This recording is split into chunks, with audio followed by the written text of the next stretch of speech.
Salam sehat warga Kabupaten Purworejo, semoga dalam keadaan sehat selalu. Pada kesempatan kali ini, Dinas Kesehatan Daerah Kabupaten Purworejo akan menyapa Bapak Ibu warga Purworejo melalui podcast kami terkait nyamuk demam berdarah. Ya, nyamuk demam berdarah yang menjadi tren pada 2 minggu terakhir ini. Pada kesempatan podcast kali ini, kami menghadirkan narasumber dari Dinas Kesehatan Kabupaten Purworejo, Ibu Dr. Budi Susanti. Nanti kita akan berbincang banyak terkait dengan kenaikan tren kasus demam berdarah. Ya, selamat datang Ibu Dokter. Terima kasih Kak Andri. Iya, sehat Ibu? Alhamdulillah, ya sehat. Trennya ini dalam 2 minggu ini ya kenaikannya luar biasa Bu Dokter. Betul. Kabar yang kami terima Ibu sekitar ada 782 kasus ya. Wah lumayan ya Bu dalam 2 minggu ini ya. Warning berarti Ibu buat kita semua. Mungkin Bu Dokter bisa menjelaskan Ibu kenapa trennya itu bisa sampai tinggi pada 2 minggu terakhir ini. Jadi memang ini berawal dari akhir tahun kemarin. Akhir tahun kemarin di Desember itu trennya sudah mulai naik seiring dengan musim penghujan. Masih dilanjutkan di awal tahun. Tadi 2 minggu ini trennya semakin naik. Tadi sudah disebutkan sampai angkanya 782 dengan kematian 3. Oh sudah 3 ya Bu ya? 3. Oh sudah 3. Ini menjadi kewaspadaan kita semuanya. Tidak hanya Dinas Kesehatan Daerah, tapi semua lapisan masyarakat. Semua lapisan masyarakat ya Bu ya. Di 2 minggu ini sudah 3 ya. Karena tahun kemarin itu tidak sampai sebanyak ini di bulan sama-sama bulan Januari. Karena di tahun kemarin itu 1 tahun aja cuma 3.000-an. Ini sudah setengah bulan sudah mau 800 ya. Angka yang cukup tinggi ya Bu Dokter. Nah mungkin Bu Dokter bisa menjelaskan nih sebenarnya demam berdarah apa sih Ibu? Kadang kan ada yang cuman aduh aku panas kayaknya demam berdarah nih seperti itu. Mungkin warga Kabupaten Purworejo ingin lebih jelas ya Bu ya terkait dengan apa sih sebenarnya demam berdarah itu Bangga Bu? Jadi sebenarnya demam yang disebabkan karena virus dengue itu bisa karena demam saja, bisa sampai manifestasi perdarahan yang namanya demam berdarah dengue. Nah, itu terjadi awal-awal panas nanti akan turun di hari 45. Kemudian kalau kita tidak waspada, inilah menjadi DSS namanya, dengue shock syndrome gitu ya. DSS ini yang menyebabkan kematian. Jadi perbedaannya ketika belum terjadi perdarahan, tidak ada mimisen, tidak ada bintik-bintik merah di badan, tidak ada gusi berdarah, BAB-nya tidak hitam. Kalau secara laboratorium itu memang terjadi penurunan angka trombosit ya, tapi tidak yang drastis ya. Ya, kalau sudah sampai DSS shock syndrome itu udah 20.000 ke bawah itu sudah mendekati shock syndrome. Jadi sebenarnya ada yang cuma demam saja, tidak disertai perdarahan. Ini yang kasusnya memang lebih banyak daripada yang perdarahan. Yang perdarahan kita hampir 250-an ya, sisanya adalah yang tidak perdarahan. Jadi untuk demam berdarah yang bahayanya demam berdarah itu karena perdarahannya Bu Dokter? Betul, karena perdarahannya membuat sampai situasi kondisi pasien itu sampai shock, ini yang membuat kematian menyebabkan kematian pada pasien terinfeksi terinfeksi virus dengue virus dengue gitu ya. Nyamuknya nyamuk Aedes aegypti itu biasanya itu berkembangnya atau suka nih Bu gigitnya di waktu-waktu kapan gitu Bu? Sebenarnya nyamuknya itu tidak hanya Aedes aegypti untuk masyarakat. Jadi nyamuknya ada 2, nyamuknya itu ada Anopheles, ada Aedes aegypti ya. Memang jam terbangnya ini beda dengan nyamuk yang lain. Jam terbangnya itu pagi dan sore. Jadi kalau pagi sekitar jam 6 sampai jam 9 ya. Ada yang mengatakan jam 7, kemudian sore itu jam 3 sampai jam 5. Sehingga perlu diwaspadai ini kalau ternyata jam-jam segitu masih di sekolah, masih di kantor. Ya jam-jam orang-orang sibuk ya Bu ya. Oke. Nah, warga Kabupaten Purworejo tadi kan Bu Dokter sudah menjelaskan nih, ternyata demam dengue itu ada 3 ya Bu ya klasifikasinya itu. Kemudian nyamuknya itu memang ada 2 dan sukanya itu memang di jam-jam tadi kita sibuk. Kemudian siklusnya dari nyamuk itu sendiri Bu Dokter gitu. Jadi siklus nyamuk dari telur menjadi jentik gitu ya, jentik menjadi pupa. Jentik itu yang ini ya Bu ya, yang uget-uget itu ya. Jadi kalau disenterin kelihatan uget-uget itu namanya jentik. Jentik gitu. nanti menjadi pupa, terus menjadi nyamuk, terus bisa terbang, gigit. Itu memang siklusnya sekitar 10 sampai 14 hari. 10 sampai 14 hari. Iya, dan gitu. Yang menggigit khusus ini Kak, yang menggigit adalah nyamuk betina. Oh, nyamuk betina. Jadi tidak jadi masyarakat yang gigit kita itu adalah nyamuk betina, bukan nyamuk jantan. Oh gitu, malah nyamuk betina ya Bu yang menggigit ya gitu.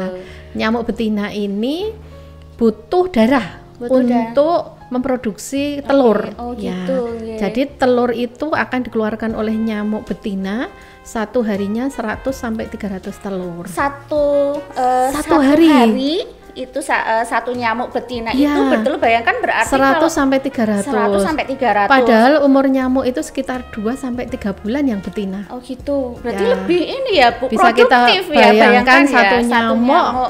Taruhlah kalau itu yang paling kecil bertelurnya 100. Hidupnya 60 hari, berarti satu nyamuk itu bisa menghasilkan telur 6.000 yang siap menjadi nyamuk lagi. Ya kan. Lah dari telur ini 1 sampai 2 hari akan menjadi tadi jentik-jentik itu, jentik-jentik itu butuh apa ya, ganti kulit gitu. Ganti kulitnya sampai 4 kali. Butuh waktu 5 sampai 7 hari, kemudian jadi pupa itu kepompong gitu ya. Kepompong itu nanti di sana baru bentuk sayap, bentuk apa namanya? Badan itu di fase kepompong tadi. Setelah fase kepompong kemudian siap menjadi nyamuk. Ketika menjadi nyamuk 15 menit menjadi nyamuk itu sayap-sayapnya udah mulai keras, jadi siap terbang dan siap menggigit. Nah ini yang perlu kita waspadai kan, bukan nyamuknya, karena nyamuknya ini bisa menjadikan nyamuk-nyamuk baru 6.000-an ya paling sedikit. Ini yang kita waspadai adalah fase sebelum nyamuk. Fase sebelumnya nyamuk gitu. Jadi warga Purworejo sudah tahu ya siklusnya nyamuk ya. Ternyata yang bertelur itu nyamuk yang menggigit betina gitu. Yang bertelur butuh darah untuk menghasilkan telur. Oke, selama ini kan dikiranya semua nyamuk menggigit, nah gitu ternyata nyamuk. Tapi kan kita nggak bisa membedakan ya Bu, nyamuk betina sama perempuan betina sama ahlinya yang bisa ya, ahli nyamuk ya. Jadi yang jantan itu sebenarnya dia hanya di sekeliling perindukan nyamuk. Jadi makannya itu bukan makan darah, bukan tapi makannya nektar. Nektar itu apa? Yang ada di bunga itu, madu-madu ya, madu-madu yang ada di bunga itu, nektar itu ya. Jadi yang gigit itu ya nyamuk betina. Oke, ini ilmu baru ya Bu Dokter ya, karena masyarakat selama ini kan taunya semua nyamuk yang menggigit gitu. Oke, kemudian Bu Dokter terkait dengan penanganan demam berdarah ini sendiri gitu, untuk warga nih awal kita harus ke UGD, harus segera ke fasilitas kesehatan, itu dengan kondisi yang seperti apa Bu Dokter?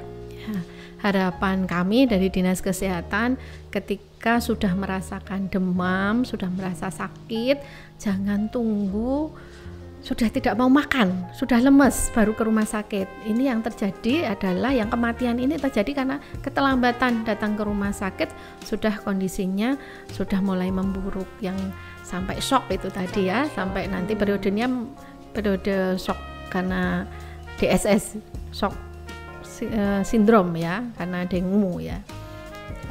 dengue shock syndrome namanya, DSS. Nah ini jangan sampai ke situ, sehingga harapannya karena ini musim penghujannya masih lama, masih sampai bulan Juni, masih Juni ya, kemudian hujan lebat-lebatnya itu Februari.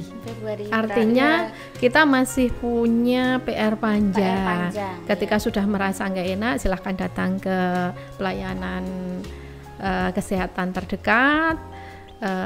Tidak usah takut-takut ketika sudah nggak mau makan, sudah nggak, badannya sudah nggak enak, lemes, ya langsung ke UGD untuk rawat inap. Iya, biasanya awal-awal itu kan ditandai panas dulu nih Bu Dokter. Betul, gitu. ya. Ya, menjadi warning nih, panas berapa hari Bu kira-kira gitu. Jadi sebenarnya ini kan virus itu sebenarnya sembuh sendiri dalam 7 hari itu sembuh sendiri. Tetapi ketika khusus demam berdarah ini, khusus demam berdarah akan panasnya itu dia nggak akan turun sampai normal, sampai 5 hari. Walaupun sudah diberikan penanganan pertama penurun panas Bu Dokter? Ya turun sebentar naik lagi. Sebentar, oh gitu. Iya. Jadi nanti hari kelima, 4-5 itu baru turun. Setelah itu sebenarnya waspadanya hari ke-4 ke-5 itu biasanya turun, terus masyarakat itu tenang, wah udah gitu, sembuh ya, nih, gitu kan, udah sembuh. Ternyata ini mau memasuki fase-fase kritis, iya. Jadi tenang itu harusnya kalau sudah 7 hari, 7 hari harusnya aman. 7 hari, iya, gitu. Jadi memang dalam proses perjalanannya penyakit demam berdarah itu ada fase kritisnya ya Bu Dokter. Iya. Oke, jadi fase kritis ini warga Purworejo yang harus kita semua tahu dan kita pahami bahwa kenapa pada kasus demam berdarah itu pada fase kritis ini yang malah berbahaya ya Bu ya, dan segera mendapatkan penanganan.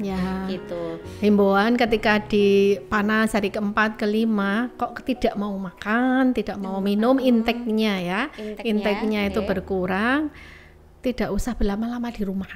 Segera mencari fasilitas kesehatan karena ini fase-fase bahaya akan cepat turun. Ketika turun susah ini untuk memperbaikinya, perlu usahanya lebih banyak. Kemudian Bu Dokter, kita nih pencegahan tentunya Bu, setelah kita waduh kok begini ya penyakit demam berdarah bahayanya seperti itu Ibu. Pencegahannya kemudian masyarakat harus seperti apa dalam menangani kasus demam berdarah ini, bisa untuk apa? Menurunkan nih, paling nggak tadi kan sudah Bu, sudah dari tanda-tanda bahaya nih untuk masyarakat sendiri, pesannya apa Bu Dokter? Yang penting adalah kita memutus rantai penularan. Penularan itu harus kita putus, jangan sampai kasusnya tambah tinggi. Caranya adalah kita lihat tadi dari siklus nyamuk. Jadi yang terpenting adalah di siklus telur yang masih jentik ya, biasanya getuk gitu ya kalau orang Jawa. Kemudian fase pupa, ini yang perlu kita lakukan gerakan serentak pemberantasan sarang nyamuk 3M+ ya. Serentak 3M+ berarti. Dan konsisten ya, betul ya, konsisten. Selama berapa ini tidak cukup kalau cuma 1-2 kali. Karena nyamuknya itu kan sekitar 2-3 bulan umurnya, berarti kita butuh waktu sekitar 10 minggu. 10 minggu, sehingga PSN serentak ini paling tidak dilakukan 10 kali dalam 10 minggu. Jadi serentak itu maksudnya gimana Bu? Atau biasanya kan kalau kita di masyarakat nih RW 1 hari ini, RW itu, atau serentak satu wilayah itu Bu? Harapannya itu kalau serentak sebenarnya satu kabupaten. Satu kabupaten, satu misalnya kabupaten Jumat gitu. bersih satu kabupaten gitu ya harapannya. Harapannya. Tetapi lah kita kalau skup kecil desa, jadi satu desa itu serentak. Misalnya mau PSN-nya hari Jumat ya, hari Jumat terus. Jadi jangan sampai RT ini hari Jumat, RT 2-nya lain hari. Ini yang bikin nyamuknya pingpong ya. Nyamuknya diusir ke sana nanti balik lagi. Itu percuma. Karena kan selama ini itu Bu, nanti bersih-bersih di RW 1 hari ini, di RW 2 hari ini gitu. Kemudian kan bersih-bersih kerja bakti dan pemberantasan sarang nyamuk mungkin agak berbeda ya Bu Dokter ya. Dalam hal ini kan banyak kan bersih-bersih ya, nyapu-nyapu seperti itu ya. Bu. Jadi yang terpenting itu bukan kerja bakti babat-babat gitu ya, babat-babat gitu. semak-semak, kemudian nyapu, yang terjadi adalah seperti itu, tapi tidak, tapi mencari tempat-tempat perindukan nyamuk. Contoh ini bahan bekas di luar, bekas ya, yang disenterin, nggak bisa pakai HP aja gini, nggak bisa. Harus pakai senter gitu Dokter. Oh gitu. Kecuali sudah terang kena sinar matahari bisa kelihatan. Jadi tidak hanya membersihkan sekaligus mencari mana ini perindukan nyamuk. Misalnya tadi di ban disenterin, ketika itu ada ya berarti ada jentik gitu. Ya, ada jentik. Kemudian di yang sering itu misalnya gelas pecah. gitu. Biasanya kan ditaruh luar ditaruh luar biar nggak kena. Ternyata kena tetesan air hujan ya. Gitu. Kemudian yang senang bunga itu ibu-ibu biasanya di bawah pot itu di alasnya. Gitu. Kalau bapak-bapak kan senangnya melihara burung. Tempat minum burung. Tempat minum burung. Ya. Kemudian kalau yang di area maksudnya tempat umum di kebun itu sering kita temui adalah di bekas nebang sayatan. Kalau nebang pohon pisang biasanya kalau nebang kan miring. Pohon pisang, bambu ya. Kemarin itu kami dapatkan di pohon bekas sayatan pohon pepaya. Iya, ternyata pohon pepaya walaupun sudah di tebasnya lurus, ternyata dalamnya itu bolong, berlubang. Lah di situ ternyata buat sarang nyamuk banyak sekali. Itu yang di luar, belum yang di dalam. Jadi ketika PSN serentak itu mulailah dari dalam rumah dulu. Dalam rumah yang perlu diperhatikan adalah belakang kulkas. Biasanya ada tampungan air. Kemudian di dispenser di bawahnya ketika main cat gitu kan bawahnya ada biasanya netes di situ. Kemudian bak mandi kalau ada seminggu sekali paling tidak harus dikuras, disikat pakai deterjen karena telurnya masih nempel. Berarti nggak hanya menguras ya Bu, tetap disikat ya. Sikat pun nggak cukup, pakai deterjen. Jadi selain dapat bersihnya, uget-uget jentiknya itu, telurnya juga hilang gitu. Jadi warga Purworejo menguras kamar mandi tidak hanya disikat, harus dikasih deterjen atau memang sabun untuk khusus untuk membersihkan. Seperti itu gitu. Ini menarik sekali Bu Dokter. Ternyata ya memang serentak itu artinya dan kontinu ya, karena di dalam rumah kayak dispenser bawahnya itu memang rutin ya kita menggunakan itu. Seperti itu. Harapannya nanti tiap rumah itu ada pemantau jentik. Pemantau jentik. Jadi pemantau jentik di tiap rumah. Kalau itu di rumah, kalau itu di kantor berarti pemantau jentik di kantor. Di sekolah gitu. Di tempat-tempat umum misalnya di masjid, di terminal, di stasiun gitu ya, ada pemantau jentik harian. Jadi ketika ketahuan ada jentik tinggal dibersihkan saja. Misalnya di bekas ban gitu ya dikeluarkan langsung ditaruh di airnya itu dibuang di tempat yang lapang, kena sinar matahari akan mati sendiri. Gitu. Biasanya ini pemantau jentiknya di rumah itu yang rajin itu ibu-ibu Bu.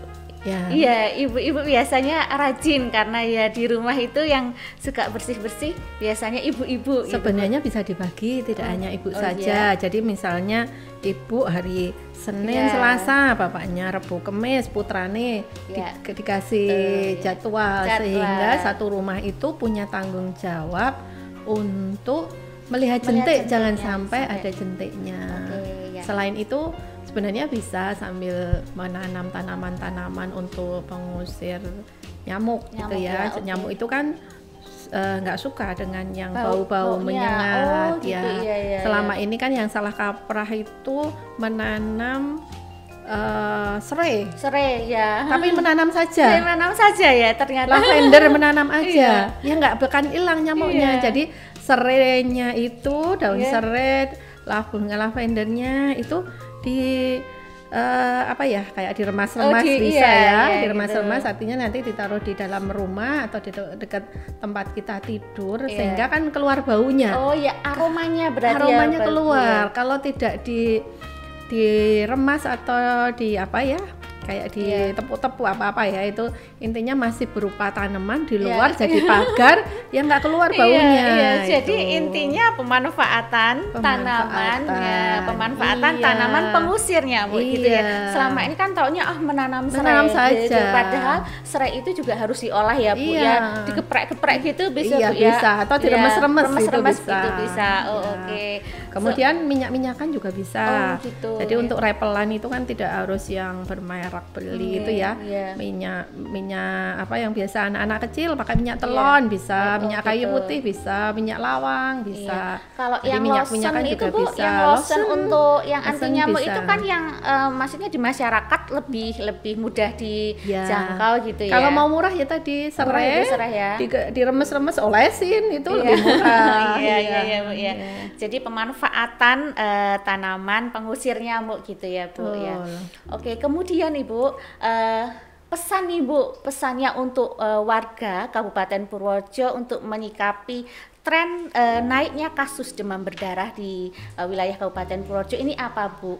Dan kemudian apa ya, sudah Dinas Kesehatan Kabupaten daerah kan tentunya sudah apa ya, actionnya kepada masyarakat apa gitu, mungkin bisa disampaikan kepada warga Kabupaten Purworejo Bu. Untuk semua warga Kabupaten Purworejo, tentunya kita tidak ingin saudara kita, anggota keluarga kita sakit, masuk rumah sakit karena si nyamuk tadi, nyamuk DBD ya. Nyamuk DBD yang membawa virus dengue tadi. Artinya kita sama-sama serentak, tidak hanya Dinas Kesehatan daerah melalui puskesmas, tapi semua warga, harapannya kita bersama-sama melakukan pemberantasan sarang nyamuk 3M+ ini secara serentak. Mohon dukungan semua masyarakat Kabupaten Purworejo untuk melaksanakan PSN 3M+, semua lingkungan, baik itu di tingkat desa, di OPD, di sekolah, di tempat-tempat umum. Harapannya 10 minggu ke depan kasus kita sudah turun drastis. Amin. Ya. Mungkin bisa ditambahkan Bu, actionnya dari Dinas Kesehatan Kabupaten Purworejo gitu, sudah mengajak ya, kalau saya lihat itu di story-nya Dinas Kesehatan Kabupaten Purworejo itu sudah di beberapa puskesmas kayaknya sudah aktif sekali ya Bu ya, melakukan kegiatan bersama-sama masyarakat, dari edukasi, dari action langsung seperti PSN seperti itu Bu. Mungkin untuk 10 hari ke depan Ibu, kira-kira dari Dinas Kesehatan Kabupaten Purworejo actionnya agar trennya ini mulai turun lagi apa Ibu? Ya, untuk 10 minggu ya. Jadi kan kita PSN serentak itu setiap minggu, seminggu sekali. Jadi harapannya 10 minggu itu kasusnya sudah turun. Kalau 1-2 minggu belum kelihatan ya.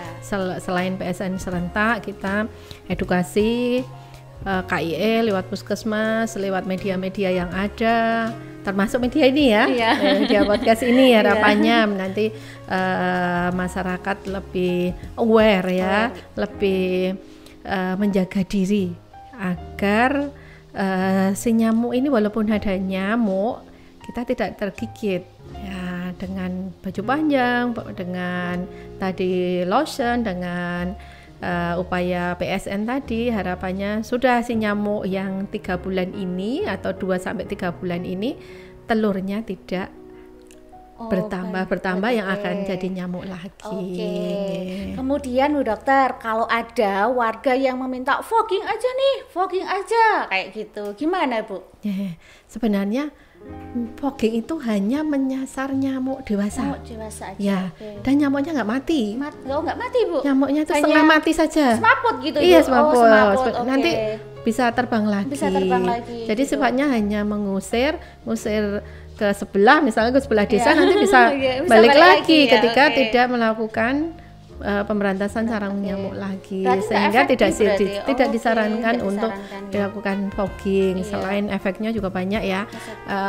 Efek dari fogging itu ke nyamuknya jadi resisten. Kayak resisten. orang lah, orang minum antibiotik itu terus kebal ya. Iya. Ya sama, nyamuk itu juga kebal dengan karena kan insektisida. iya, kalau masyarakat itu kan dari beberapa pendapatnya masyarakat ini kalau nggak di fogging itu nggak marem ya Bu ya. Betul. Ya, Padahal setelah di fogging, besok nyamuknya datang lagi. Iya. Jadi kalau di fogging itu hanya pingsan sementara. Iya. Nanti kalau sudah asapnya ini ya Bu ya, asapnya menghilang, berarti hidup datang lagi, terbang bertelur lagi, telurnya jadi nyamuk, jadi tidak efektif. Iya, Ya kenapa? Alasannya Dinas Kesehatan Kabupaten Purworejo tetap pemberantasan sarang nyamuk dengan PSN. Iya. Itu tadi ditambah ada memanfaatkan tanaman pengusir nyamuk gitu ya Bu ya. Itu lebih efektif dibandingkan dengan fogging. Selain itu, fogging itu juga pengaruh ke tubuh manusia. Kita Bu, obatnya dari fogging itu Bu. Itu kan insektisida. Ketika nempel lama di dinding, setelah di fogging itu kan terhirup bisa ya. Berarti juga ketika ada ibu hamil muda bisa keguguran, abortus itu ya. Kemudian efek yang lain bisa ke sistem saraf. Ada yang mengatakan menyebabkan infertilitas, jadi sampai sebegitu ya Bu. Iya, sehingga kita sangat-sangat kalau tidak indikasi tidak akan melakukan fogging. Berarti PSN yes, fogging no. Oke ya. Baik, warga Kabupaten Purworejo sudah dijelaskan lengkap oleh Bu Dr. Budi Susanti terkait dengan nyamuk demam berdarah. Sudah lengkap sekali dari mulai tanda gejala, tanda bahaya yang perlu kita segera ke fasilitas kesehatan. Kemudian juga pencegahan ya, satu kata kunci PSN yes, fogging no gitu. Oke, itu sudah jelas sekali disampaikan tadi oleh Bu Dokter. Semoga podcast ini bisa bermanfaat untuk seluruh warga Kabupaten Purworejo. Kami ucapkan sehat selalu dan terima kasih. Terima kasih Bu Dokter. Sama-sama.